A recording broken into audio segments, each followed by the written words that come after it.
السلام عليكم ورحمة الله وبركاته. ازيكم يا بنات؟ عاملين ايه؟ يا رب تكونوا بخير.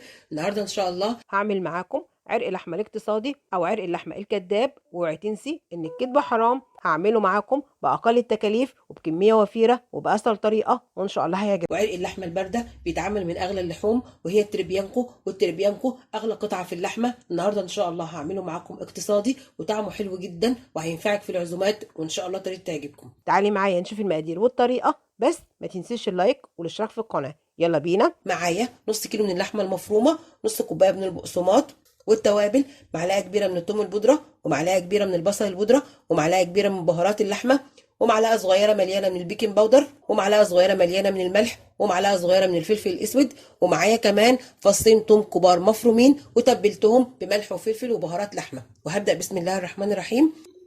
هحط التوابل على اللحمة بسم الله الرحمن الرحيم، وهحط كمان البقسماط بسم الله الرحمن الرحيم، وهخلط اللحمة المفرومة مع التوابل والبقسماط كويس جدا بسم الله الرحمن الرحيم.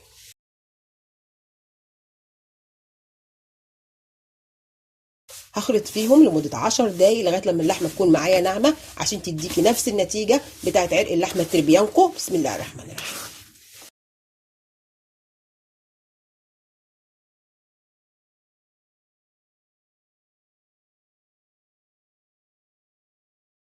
خطوة مهمة جدا انك تخلطي في اللحمة لغاية لما اللحمة تكون معاكي ناعمة، عشان لما تيجي تقطعي عرق اللحمة يكون معاكي ناعم زي عرق التربيانكو. انا هخلط في اللحمة لمدة 10 دقايق لغاية لما اللحمة تكون معايا ناعمة، وممكن كمان بتخلطي اللحمة مع باقي المكونات في الكبة بسم الله الرحمن الرحيم.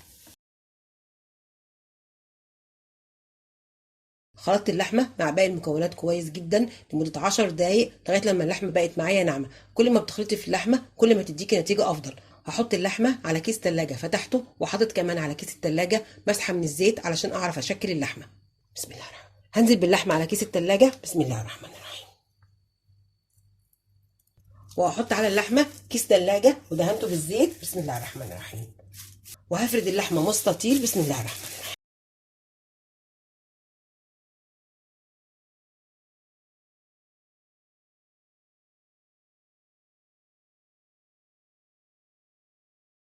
بسم الله.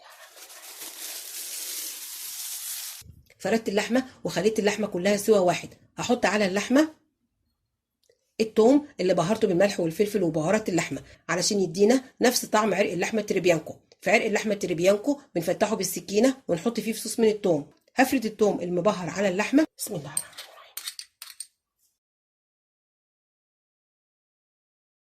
عشان يدي نفس طعم عرق اللحمة التريبيانكو بسم الله. وهلف اللحمة رول بسم الله الرحمن الرحيم. وانت بتلفي بتضغطي عشان تخرجي اي هواء موجود في اللحمة بسم الله الرحمن الرحيم.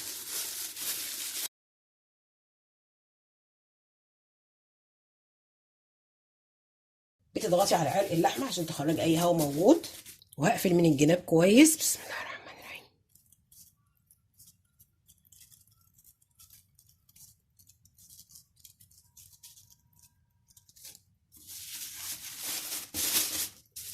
وهقفل كمان القفلة بسم الله الرحمن الرحيم. تقفليها كويس عشان عرق اللحمة ما يفكش منك بسم الله الرحمن الرحيم بالشكل ده. وهلفه بستريتش. هحط عرق اللحمة على الاستريتش بسم الله الرحمن الرحيم. هلف عرق اللحمة بالاستريتش بسم الله الرحمن الرحيم،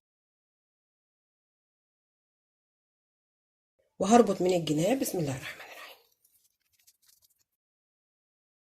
وهربط الجنب التاني بسم الله الرحمن الرحيم، وهلف عرق اللحمة كمان بالفويل بسم الله الرحمن الرحيم، وبتلف الجناب زي البونبوني بسم الله الرحمن الرحيم. الجنب التاني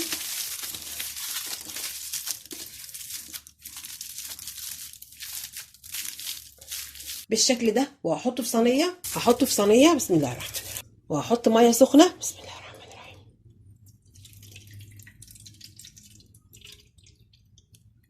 وهحط ورق لورا بسم الله الرحمن الرحيم، وفصوص من الحبهان. وهدخل عرق اللحمه الاقتصادي فرن ساخن على درجه حراره 200، بيقعد في الفرن حوالي نص ساعه. هدخل عرق اللحمه الاقتصادي الفرن، ولما يستوى هرجع لكم تاني. وهعمل مع عرق اللحمه الاقتصادي رز بسمتي مبهر. وحطيت في حله معلقه من زيت الذره مع معلقه من الزبده يسخنوا، وهنزل ببصله متوسطه مفرومه. بسم الله الرحمن الرحيم. وهقلب، مش هخلي البصله تاخد لون، هخلي البصله تدبل بس. بسم الله الرحمن الرحيم.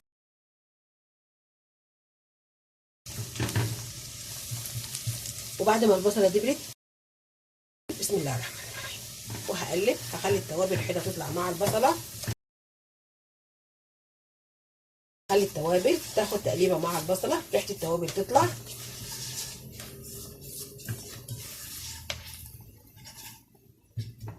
هنزل بمقدار الميه، ومقدار الميه قد مقدار الرز البسمتي مرتين. هنزل بمقدار الميه، بسم الله الرحمن الرحيم. ربع كيلو رز البسمتي بياخد كوبايتين من الميه. هحط كمان الملح، والملح حسب الرغبه. بسم الله الرحمن الرحيم. وهقلب واغطي على ميه الرز البسمتي وهسيبها لغايه لما تغلي. بسم الله الرحمن الرحيم. وبعد ما ميه الرز البسمتي غلت، هنزل بالرز البسمتي. بسم الله الرحمن الرحيم. هقلب، بسم الله الرحمن الرحيم، وهغطي على الرز البسمتي. واول ما بيشرب الميه بهدي عليها النار وبسيب الرز البسمتي لغايه لما يستوى. بسم الله الرحمن الرحيم.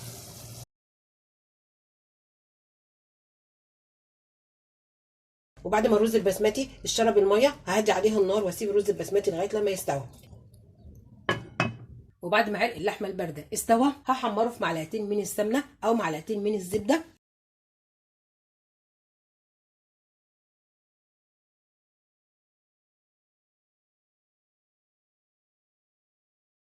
بسم الله ما شاء الله، ده شكل عرق اللحمه بعد ما استوى. هحمره في معلقتين من السمنه او معلقتين من الزبده. هنزل بعرق اللحمه الاقتصادي احمره بمعلقتين من الزبده. بسم الله الرحمن الرحيم.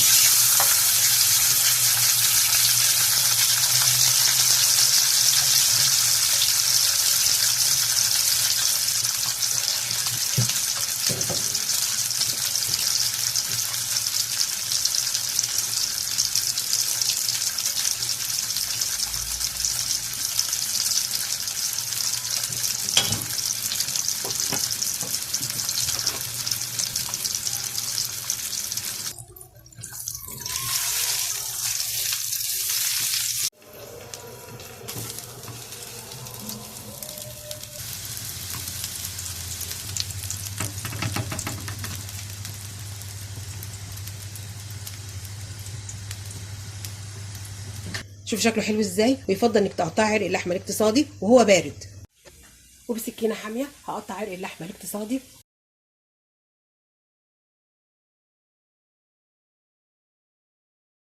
بسم الله ما شاء الله، شكله حلو جدا زي عرق تربيانكو بالظبط. جربيه على طريقتي وان شاء الله هتعجبك.